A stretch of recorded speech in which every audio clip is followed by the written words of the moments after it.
नमस्कार, सुदर्शन न्यूज देख रहे हैं आप और मैं हूं आपके साथ स्वप्नेश दुबे। ड्रामा इस परिवार का पसंदीदा शौक है।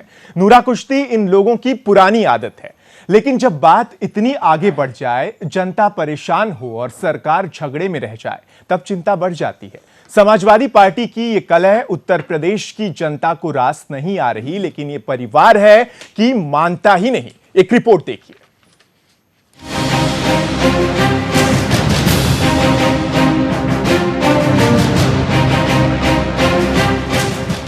मुलायम परिवार के फैमिली ड्रामे में रोज नए नए क्लाइमैक्स जुड़ते जा रहे हैं।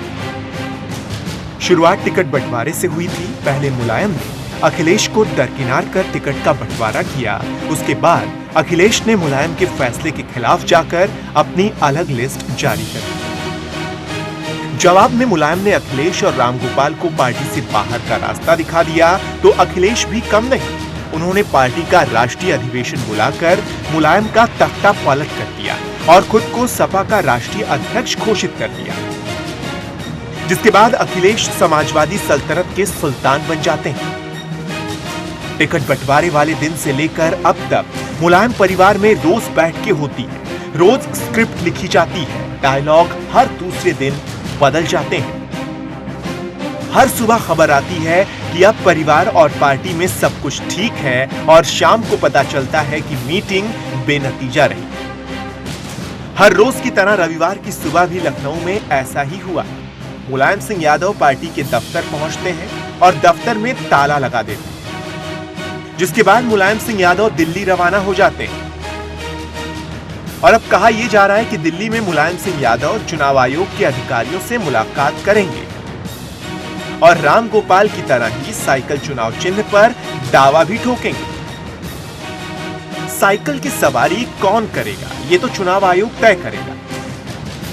लेकिन एक बात तो तय है कि कुनबे में कलह उस कलाकार की तरह है जो पर्दे पर तो कुछ और होता है और हकीकत में कुछ और। याद कीजिए, पिछले साल अक्टूबर में यही हुआ था। तब अखिलेश और शिवपाल आमने सामने थे, लेकिन 24 घंटे में मामला रफा दफा हो गया था क्योंकि स्क्रिप्ट छोटी लिखी गई थी। लेकिन इस बार बात कुछ ज्यादा ही बिगड़ गई। फिर भी राजनीति के जानकार मानते हैं कि अब ये फैमिली ड्रामा अपने आखिरी चरण में है और जल्द ही मुलायम सिंह यादव इस ड्रामे का फिनाले करने वाले हैं। ऐसे में सवाल उठना तो लाजमी है कि अगर ये दंगल चुनाव के पहले शुरू कराया गया तो इसका सुल्तान कौन है और किसको फायदा पहुंचाने का लक्ष्य है। कहीं ऐसा तो नहीं कि नेताजी अखिलेश की छवि को निखारने के लिए ऐसा कर रहे हैं, केवल राजनीतिक दिमाग से शिवपाल का साथ दे रहे हैं, क्योंकि भाई कितना भी सगा हो, बेटा तो बेटा ही होता है। तो इंतजार कीजिए मुलायम सिंह के फाइनल डायलॉग का। राजापाल, ब्यूरो रिपोर्ट, सुदर्शन न्यूज।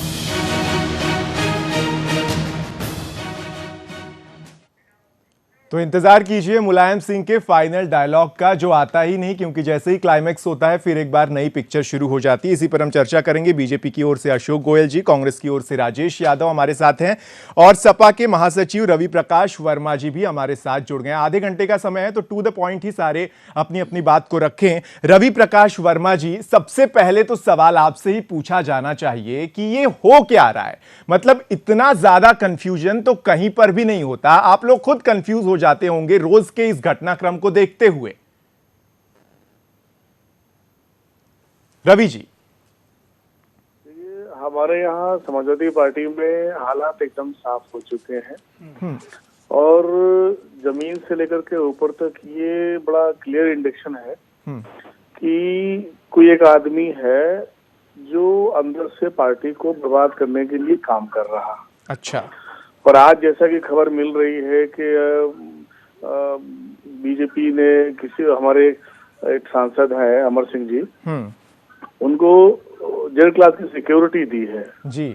तो इस संबंध में उनका अग्रवाल साहब का बयान भी आ चुका है। अच्छा। तो अब ये अमर सिंह जी ही पार्टी के हर कार्यकर्ता की निगाहों में क्यों है?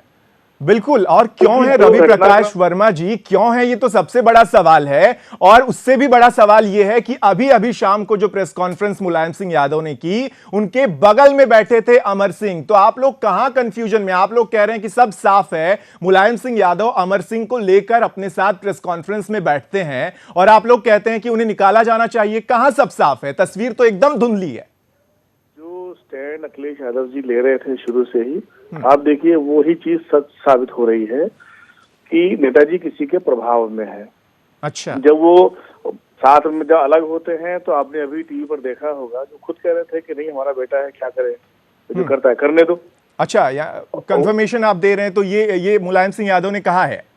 जी, वो तो टीवी पर हमने देखा, अपने मुंह पर सुना अभी बैठ करके। अच्छा। तो अब सवाल देखिए सामने हो रहा है कि वो दबाव में है और ये आदमी कहीं ना कहीं से गवर्न हो रहा। अब मेरा सीधे सीधे एक बात कहना है, देखिए जो मेरा अपना वर्जन है, सोचने का तरीका है कि जी, हिंदुस्तान में अब जो कुछ हो रहा है वो बहुत गंभीर है। गंभीर, जी। सुन लीजिए, देखिए मोदी जी ने बीजेपी की मूल विचारधारा को ध्वस्त कर दिया, पार्टी पर कब्जा कर लिया और सब कुछ कूटनीतिक तरीके से वो कर रहे हैं, और समाजवादी पार्टी को भी नुकसान करने के लिए उन्होंने कूटनीतिक तरीका अख्तियार किया है। अच्छा। उन्होंने नेताजी के सबसे करीबी सहयोगी जो है अमर सिंह जी, उनको हायर कर लिया। अच्छा। और वो हम लोग पिछले 3 महीने से देख रहे हैं कि जिस दिन से अमर सिंह जी दोबारा आए हैं अपने संबंधों का वास्ता देकर के, उस दिन से हमारी पार्टी में उठापटक चालू हो गई है। नहीं रवि जी, देखिए अब आपको रोकना पड़े, नहीं ऐसा, रुक जाइए अशोक जी, 1 मिनट बैक टू बैक सवाल उनसे ले लेने दीजिए, फिर मैं आपके पास आऊंगा। रवि जी, कौन सा ऐसा दबाव है? आपने अभी जिक्र किया कि दबाव है, कोई ऐसा दबाव है जिसके तले मुलायम सिंह यादव दबे हैं और इसी वजह से वो इस तरह से फैसले ले रहे हैं, इस तरह से चीजें आ रही हैं। और आप जो बीजेपी पर आरोप लगा रहे हैं, नरेंद्र मोदी पर आरोप लगा रहे हैं, क्या पुख्ता कोई सबूत है आपके पास कि अमर सिंह को हायर करके समाजवादी पार्टी को तुड़वाया जा रहा है? तो लीजिए, जेड क्लास की सिक्योरिटी उनको दी गई है, इससे बड़ा कोई सबूत आपको चाहिए? उन्हें कौन सा खतरा है भाई? किस तरह से खतरा है उनको? जी, जेड क्लास की, वो ऑलरेडी सांसद हैं, जेड क्लास की सिक्योरिटी कोई इस बात का सबूत नहीं है कि वो अमर सिंह को देने का मतलब उनकी पार्टी। चलिए अशोक जी जब बोलने लगे हैं तो रवि प्रकाश जी मुझे आपको रोकना पड़ेगा। मैं आपके पास फिर एक बार आऊंगा। अशोक जी अपना पॉइंट रखिए, क्योंकि साफ तौर से बीजेपी पर आरोप लगाया जा रहा है कि अमर सिंह को हायर करके समाजवादी पार्टी को आप लोग तोड़ रहे हैं। देखिए, ये आरोप मनगढ़ंत है। भारतीय जनता पार्टी की कोई मुहिम समाजवादी पार्टी के किसी दंगल में कोई भी पक्ष को किसी भी तरीके से कहीं जरा सी भी शय देने की नहीं है, एक बात। दूसरी बात है, भारतीय जनता पार्टी अपने एजेंडे के साथ निश्चित रूप से चुनाव में जा रही है और विकास के एजेंडे को लेकर हम लोग इस चुनाव को जो है बहुत गंभीरता से लेकर समाज के हर वर्ग में कार्यक्रम कर रहे हैं, हर वर्ग में जोड़ रहे हैं। हमें उसकी कोई चिंता नहीं है कि समाजवादी पार्टी एक होकर चुनाव लड़ेगी या अकेले लड़ेगी। अखिलेश गंभीर आरोप लग रहे हैं, गंभीर आरोप लगाने वाले लगाते रहे, ध्वस्त जो हो चुके हैं, इनके मानसिक जो है संतुलन खो चुका है, वो लोग कुछ भी आरोप लगाए। भारतीय जनता पार्टी का अमर सिंह से कोई किसी प्रकार का लेना देना नहीं है। अच्छा। अभी जो अगर मान लिया उन्हें कोई सिक्योरिटी दी भी गई होगी तो उनकी आवश्यकता को दृष्टि समझते हुए उन्होंने कोई खतरा अपना शो किया होगा कि मेरी जान को खतरा है, मुझे बचाया जाए। तो एक सांसद के नाते उन्होंने अगर कोई बात कही तो हो सकता है सिक्योरिटी वैसे दी ही जाती है। ठीक है राजेश यादव जी, आपके लिए तो गजब का कंफ्यूजन है। जितना ज्यादा समाजवादी पार्टी कंफ्यूज नहीं है, उससे ज्यादा आप लोग कंफ्यूज होंगे। आप चले थे गठबंधन करने, 2 फाड़ हो गई। अब आप समझ ही नहीं पा रहे हैं कि किस साइकिल पर हम सवार हों, किस साइकिल के साथ हमारा हाथ चले कि हम यूपी चुनाव में उतर पाए। देखिए, हमारा कोई कंफ्यूजन नहीं है। हमने पिछली बार भी कहा था, अब भी कह रहे हैं, हमने पूरे 403 जो विधानसभा क्षेत्र हैं सब अपने जो कैंडिडेट हैं पूरी तैयार कर रखे हैं, पूरी तैयारी के साथ हैं। अच्छा। और जहाँ तक ये कह रहे हैं कि भाई सांसद हैं, सिक्योरिटी, बहुत सांसद हैं, बहुत लोग हैं जो डिमांड करते हैं, उन्हें सिक्योरिटी नहीं मिलती। देखिए, बल इसलिए मिलता है कि नरेश अग्रवाल जी ने 1 हफ्ते पहले कहा था कि इसके पीछे भारतीय जनता पार्टी है। अच्छा। और आज उनने, नरेश अग्रवाल ने फिर कहा कि जो मैंने पिछली बार कहा था, देखो उसका ये जो बीजेपी को जो बीजेपी ने अभी जो अमर सिंह के लिए Z+ सिक्योरिटी दी है, ये देखिए उसी का नतीजा है। नहीं राजेश यादव जी, क्योंकि राजेश यादव जी एक और सवाल है, इसी से रिलेटेड है, क्योंकि आप गठबंधन करने वाले थे, क्योंकि आप कर भी सकते हैं अगर स्थितियां ठीक होती हैं तो, क्या आप किसको ज्यादा आप मजबूत देखना चाहते हैं, मजबूत अखिलेश या मजबूत मुलायम? देखिए, हमारे लिए तो सब समान है, मजबूत है, लेकिन मजबूताई हमारे और आपके आकलन से नहीं होगी। आकलन तो देखिए वहाँ जनता करेगी, विधायक बताएंगे कि किसके साथ ज़्यादा हैं, किसके साथ कम हैं, सांसद बताएंगे किसके साथ कम हैं, डेलीगेट बताएंगे किसके साथ कितने हैं, किसके साथ अखिलेश के कितने हैं, मुलायम सिंह के कितने हैं। ठीक है, तो वो मेरे आकलन करने से कुछ नहीं होगा। कांग्रेस के जो आकलन है उसका नजरिया नहीं, वहाँ की जो उनके साथ जो मेंबर हैं उनका नजरिया देखा उनका जाएगा, नजरिया देखा जाएगा। मुझे यहाँ कौन एक छोटे से मजबूत है। ब्रेक के लिए रुकना होगा, उसके बाद अशोक जी मैं आपकी प्रतिक्रिया इस पर लूंगा। लेकिन राजेश यादव जी बात को घुमा रहे हैं, उनका गठबंधन करने का जो तरीका है उसमें कंफ्यूजन जरूर आ गया। एक छोटा सा ब्रेक, चर्चा जारी है।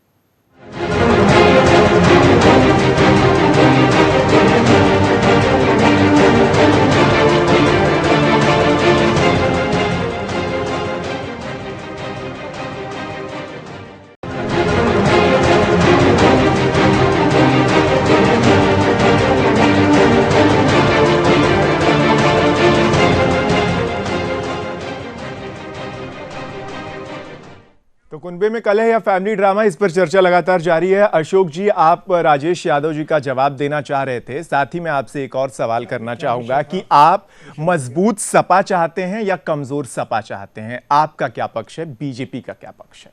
देखिए, भारतीय जनता पार्टी, मैंने आपको अभी भी बताया कि अपने एजेंडे के साथ मजबूत सपा या कमजोर सपा? सर, हमें तो किसी प्रकार से भी कोई तकलीफ है ही नहीं। समाजवादी पार्टी का ग्राफ जिस सरकार के मुखिया अखिलेश जी हैं, पूरी तरीके से उत्तर प्रदेश के अंदर बहुत नीचे की ओर है। अच्छा। कहीं ना कहीं उनकी छवि सुधारने का नूरा कुश्ती और षड्यंत्र जो है उनके पिताजी के द्वारा, माननीय मुलायम सिंह जी के द्वारा निश्चित रूप से हो रहा है। हाँ। कुछ समय से छवियों में, रुखियों उसमें आ गए, सुर्खियों में आ गए, मीडिया की न्यूज में आ गए और ये दिखाने लगे कि मैं कितना साफ हूं, मैं इन लोगों को जो है चाहता ही नहीं, जो लोग भ्रष्ट है। मेरी बात सुन लीजिए। नहीं, सवाल का जवाब दीजिए आप। मजबूत सपा या कमजोर सपा, आप क्या चाहते हैं? आप दोनों का जवाब नहीं दे रहे हैं। इसका मतलब क्या समझे हम कि कमजोर सपा आप चाहते हैं ताकि कंपटीशन जो है वो थोड़ा सा आसान हो जाए? हमें कोई कमजोर सपा नहीं चाहिए, हमें कोई मजबूत सपा नहीं चाहिए। समाजवादी पार्टी अपने कर्मों से मजबूत बने या कमजोर रहे वो जाने, हमारी बीच में कोई दखल नहीं है। हाँ, ठीक बात है, भारतीय जनता पार्टी निश्चित रूप से समाजवादी पार्टी और बसपा के विकल्प के रूप में इस बार आ रही है, जनता की नजरों में है, जनता सरकार। ठीक है, समाजवादी पार्टी के महासचिव भी लगातार हमारे साथ जुड़े हुए हैं। रवि प्रकाश वर्मा जी, कांग्रेस और बीजेपी का आपने पक्ष सुना, दोनों को इस बात को लेकर वो अच्छी फीलिंग है कि अगर आप कमजोर होते हैं तब भी फायदा है और आप मजबूत रहते हैं तब भी फायदा है, क्योंकि ये जो सियासी कलह है, ये जो सियासी कलह है उसमें तो आपका नुकसान हो ही चुका है। रवि जी, सोचना है, और मैं आपको एक बात बड़ी साफ साफ बता दूं जी कि अब पूरे हिंदुस्तान में, उत्तर प्रदेश में भी नौजवानों की तादाद लगभग 80-85% पहुंच रही है। अच्छा। और बीजेपी इन नौजवानों के लिए कुछ अपील कर नहीं पाई है। जो इनके कारनामे हैं, जो इनकी नीतियां चल रही हैं, उससे हिंदुस्तानी दुखी है जी। ये भ्रम में है और मुझे तो लगता है कि ये लोग मोदी को धोखा दे रहे हैं, सच्चाई नहीं बता रहे हैं कोई उसे। बात समझ लीजिए, ये कोई लोग भी जमीनी सच्चाई से प्रधानमंत्री को रूबरू नहीं कर रहे हैं। अच्छा। और लगातार उनके मुंह में मुंह मिला करके उनकी तारीफ करते आ रहे हैं, जबकि आप नौजवानों से पूछिए, गांव देहात के किसानों से पूछिए, आदमी परेशान हो चुका है इन लोग कारनामों से। बात समझ रहे हैं? आपके कारनामों, हमारे पास एक नौजवान आपके कारनामों से खुश है रवि जी वैसे विफल तो आप भी हुए हैं, कि मुलायम सिंह यादव समाजवादी पार्टी के कारनामों से खुश है। मुलायम सिंह यादव को आप जमीनी सच्चाई नहीं बता पाए। ठीक है, संतोष सिंह जी कानपुर से, एक मिनट सबको बोलने दीजिए, आधे घंटे का वक्त है। मैंने शुरुआत में ही कहा था कि टू द पॉइंट होना चाहिए। संतोष सिंह जी कानपुर से पत्रकार हमारे साथ जुड़ गए हैं। संतोष जी, क्योंकि आप नजदीक से देखते हैं इस पूरी सियासत को, इस पूरे पारिवारिक ड्रामे को, आपको क्या लगता है कि अब किस मोड़ पर है ये पारिवारिक ड्रामा? ये कुल मिला के सपा की छवि और अखिलेश यादव की छवि जो है चमकाने की कोशिश की जा रही है जी। क्योंकि 5 साल तक जो सपा की गवर्नमेंट चली उसमें तमाम भ्रष्टाचार हुए जी। गायत्री प्रजापति को कई बार बाहर किया, उसके बाद फिर जो है उनको अंदर लिया दबाव में जी। अब ये दिखाने की कोशिश कर रही है कि अखिलेश साफ सुथरी छवि के हैं। अच्छा। और वो चुनाव में जो है मजबूती से जाएं और यूथ उनको पसंद करेगा। कुल मिला के समाजवादी पार्टी अखिलेश यादव को मौजूदा प्रधानमंत्री और गुजरात के पूर्व प्रधानमंत्री नरेंद्र मोदी और बिहार के मुख्यमंत्री नीतीश कुमार की तरह जो है प्रोजेक्ट करना चाहती है। अच्छा। इसी वजह से ये लड़ाई है, क्योंकि मुलायम सिंह यादव जो चीजें बोल रहे हैं वो उनके बात और काम धाम से स्पष्ट नहीं है। अगर वो अखिलेश से नाराज होते तो उनका तख्ता पलट कर चुके होते। बिल्कुल। वो अखिलेश से नहीं नाराज हैं, सिर्फ और सिर्फ रामगोपाल यादव से नाराज हैं और पूरी सत्ता अभी भी जो है अखिलेश यादव को दिए पड़े हैं। हाँ बिल्कुल। तो ये संतोष जी आपने अहम बात कही कि अभी भी पूरी सत्ता अगर अखिलेश यादव को दी है तो वो अखिलेश यादव से नाराज नहीं है, वो उस गुट से नाराज हैं जो अखिलेश यादव के साथ है, जो रामगोपाल यादव हैं, खासकर रामगोपाल यादव से वो नाराज हैं और इसी वजह से ये दिक्कतें सामने आ रही हैं। रवि जी, क्या आप इस बात से सहमत हैं? एक छोटी सी प्रतिक्रिया मैं आपकी चाहूंगा, क्योंकि वरिष्ठ पत्रकार हैं संतोष जी, उनका कहना है कि भ्रष्टाचार के तमाम आप पर आरोप लगे हैं इससे पहले और उन तमाम चीजों को नजरअंदाज करने के लिए पूरा ड्रामा है। देखिए, मैं आपसे एक बात साफ कह दूं जी कि एक बात आप महसूस करेंगे कि जो लोग छट गए हैं वो वही लोग हैं जो कहीं ना कहीं विवादित थे, जिसके कारण सरकार बदनाम हो रही थी। अच्छा। पूरा प्रोसेस जिस तरीके से चल रहा है और नेतृत्व तो अखिलेश जी को मिला है और इसमें सभी लोगों का विश्वास कायम हुआ है। अच्छा। अब जो लोग नेताजी को अपने दबाव में लिए हुए हैं, खाली कॉम्प्लिकेशन वो कॉज कर रहे हैं। बाकी समाजवादी पार्टी लड़ाई के लिए तैयार है और आप देखिएगा उत्तर प्रदेश में अब की आप समाजवादियों का तूफान देखेंगे। बीजेपी तो कहीं दिखाई नहीं पड़ेगी, बीजेपी कहीं दिखाई नहीं पड़ेगी, लेकिन कांग्रेस के साथ गठबंधन हो जाएगा। देखिए, वो जो कुछ भी परिस्थितियां आएंगी सांप्रदायिक ताकतों से लड़ने के लिए आदमी को कहीं भी आगे हाथ मिलाने में दिक्कत नहीं होनी चाहिए। अच्छा, कहीं भी, मतलब एक तरह से आप कह रहे हैं कि किसी से जब नहीं होगा तो इनसे हो ही जाएगा। राजेश जी, देखिए किस तरह से आपके साथ गठबंधन की बात हो रही है कि कहीं तो जाना ही पड़ता है। नहीं, देखिए वो कह रहे हैं कि परिस्थितियां ठीक है, परिस्थितियां जब आएंगी, ऐसी परिस्थितियां आती हैं जब ही गठबंधन होता है किसी के। देखिए अब ये भारतीय जनता पार्टी के लोग सही कह रहे हैं रवि जी कि वो गाइड नहीं कर पा रहे हैं प्रधानमंत्री को क्या समस्याएं हैं। जैसे बिहार के अंदर कह दिया, वहाँ के लोगों ने उनको बता दिया मोदी साहब को कि बिजली नहीं आती है वहाँ, और 20-20 घंटे बिजली आ रही थी। वहाँ लोगों से पूछते बिजली आई क्या, तब लोग हंसते थे। तो देखिए वो बार बार हर सभा में वो समझ ही ना रहे थे। ऐसे ही नोटबंदी पे जो इन लोग ये समझा नहीं रहे प्रधानमंत्री को जो समस्याएं हैं, एक दिन तो बोले नहीं। ये कह रहे हैं टीवी पे आने के लिए तो भारतीय जनता पार्टी गोल कर गए ना सवाल को। आप गठबंधन पर आप देखिए, गठबंधन तो मैं आपको कई बार बता चुका हूँ, फिर बता रहा हूँ। फिर बताइए। गठबंधन देखिए, गठबंधन उत्तर प्रदेश की आपको टेकन फॉर ग्रांटेड लिया जा रहा है कि अगर जरूरत पड़ गई तो कांग्रेस से भी हाथ मिला लेंगे, इस तरह से आपको टेकन फॉर ग्रांटेड लिया जा रहा है। हमने पहले आपको बताया शुरू में कि हम 403 सीटों पर लड़ रहे हैं। अच्छा। और हमने जो हमारे कैंडिडेट हैं और पिछले जो जीते हुए एमएलए सांसद हैं, सबसे राय मशवरा हो रही है, कार्यालय खोल चुके हैं। जो भी उत्तर प्रदेश के हित में होगा कांग्रेस पार्टी वही करेगी। ठीक है, गठबंधन का हित में होगा तो जरूर गठबंधन में होगा तो आप करेंगे। अशोक जी एक फाइनल कमेंट मैं आपसे चाहूंगा, क्योंकि सब कह रहे हैं कि बीजेपी कहीं दिखाई नहीं देगी। रवि प्रकाश जी ने भी यही कहा। ये 403 बताएं या 806 बताएं,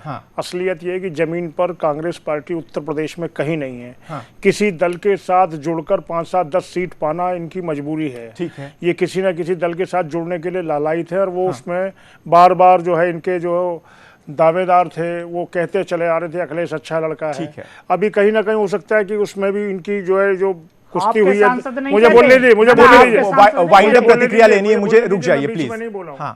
और कहीं ना कहीं जो है ये निश्चित रूप से ये जो नूरा कुश्ती हो रही है, इसमें पीछे से कांग्रेस की जो अखिलेश को सपोर्ट है वो भी उसमें कहीं ना कहीं उसका रोल हो सकता है। ये अहम बात मेरा ये मानना है कि कितना भी प्रयास कर ले, भारतीय जनता पार्टी का विकल्प उत्तर प्रदेश में नहीं है। अच्छा। भारतीय जनता पार्टी तो आप ये कह रहे हैं कि अखिलेश का साथ 265+ की सरकार बनाने जा रही है। अखिलेश का साथ और कांग्रेस का हाथ है। विकास के एजेंडे पर बनाएंगे। ठीक है। और निश्चित रूप से समाज के सभी वर्गों को। संतोष जी, एक आखिरी प्रतिक्रिया मैं आपसे चाहूंगा। इस सियासी ड्रामे का फायदा किसको हो रहा है? क्या दूसरी पार्टियों को इसका फायदा मिल पा रहा है? फाइनल कमेंट मैं आपसे चाहूंगा।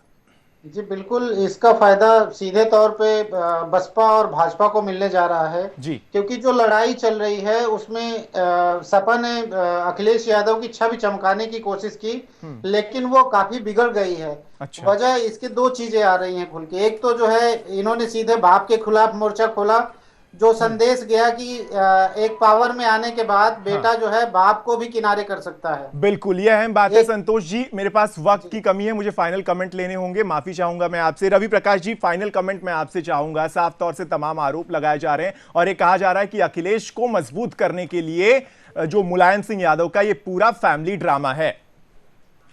देखिए, अखिलेश जी मजबूत हैं अपने काम से, अपनी पहचान से और अपनी कुशासन से। एक मिनट रवि जी को बोलने दीजिए, बोलिए। सुन लीजिए मेरी बात में। हाँ। अखिलेश जी किसी के मोहताज नहीं है, वो अपने काम से मजबूत है। ठीक है। और आने वाले चुनाव में आप सब लोग इस बात को देख लेंगे और आप अपने हिसाब से कोई कंक्लूजन ड्रॉ मत करिए, आप तथ्यों पर बात करिए और परिणाम देखिए। तथ्यों पर बात और परिणाम देखिए, यही देख रहे हैं हम समाजवादी पार्टी में इतने तमाम दिनों से। बहुत बहुत शुक्रिया आप सभी का हमारे साथ इस चर्चा में जुड़ने के लिए। तो साफ तौर से यह कहा जा रहा है कि अखिलेश यादव को मजबूत करने के लिए मुलायम का यह फैमिली ड्रामा है और अगर ऐसा है तो ये यूपी की जनता के साथ बहुत बड़ी नाइंसाफी मुलायम सिंह यादव ने की है। फिलहाल इतना ही, मुझे दीजिए इजाजत। आप देखते रहिए सुदर्शन न्यूज। जय हिंद।